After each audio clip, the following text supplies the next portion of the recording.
प्राचीन भारत में सृष्टि को स्थिर नहीं माना गया।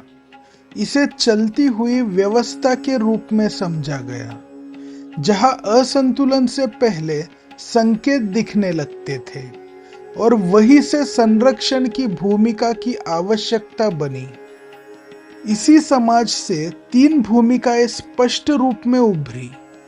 ब्रह्मा को सृजन की जिम्मेदारी सौंपी गई, शिव को अंत और विघटन का दायित्व मिला, विष्णु को संतुलन और निरंतर संरक्षण की भूमिका मिली।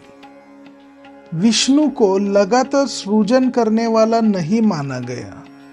उनकी भूमिका व्यवस्था को चलाए रखने की थी। वे तब सक्रिय होते हैं जब संतुलन बिगड़ने लगता है। पुराणों और महाकाव्यों में विष्णु बार बार प्रकट होते हैं। ये संकेत देता है कि सृजन नहीं, व्यवस्था बिगड़ती थी। जब संतुलन टूटता है तब हस्तक्षेप की आवश्यकता बनती है। प्रलय को पूर्ण विनाश नहीं, नियंत्रित पुनर्संयोजन माना गया। जब व्यवस्था बिगड़ती है तब अनावश्यक संरचनाएं हटती है। जीवन की धारा रुकती नहीं, बस दिशा बदल जाती है।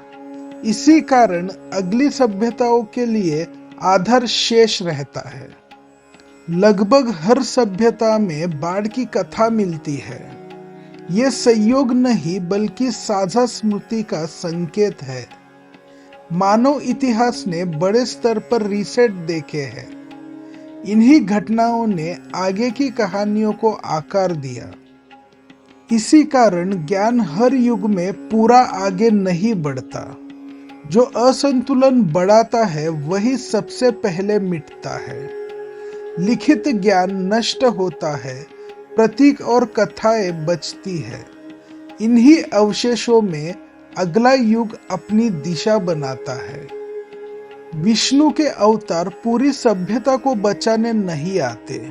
वे उस स्थान पर प्रकट होते हैं जहां असंतुलन फैलता है। यह हस्तक्षेप सीमित होता है पर प्रभाव गहरा होता है। इन कथाओं में संरक्षण का अर्थ लोगों की रक्षा नहीं था।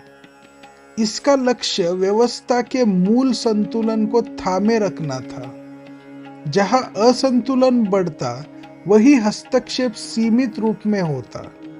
यही सिद्धांत आज की सभ्यता को भी संदर्भ देता। आज की सभ्यता तेजी, शक्ति और ज्ञान को बढ़ा रही है, पर यह बढ़त संतुलन से आगे निकलती दिखाई देती है। यही स्थिति प्राचीन ग्रंथों में चेतावनी के रूप में दर्ज है। इस दृष्टि से विष्णु किसी चमत्कारी उद्धारकर्ता नहीं दिखते।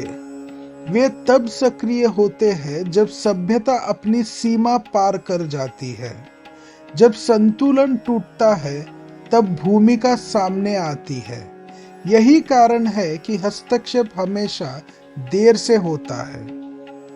इस समझ के बाद कथा का अर्थ बदल जाता है।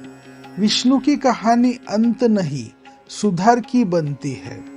हर युग के बाद व्यवस्था फिर संतुलन में आती है। यही कारण है कि सभ्यता बार बार आगे बढ़ती है।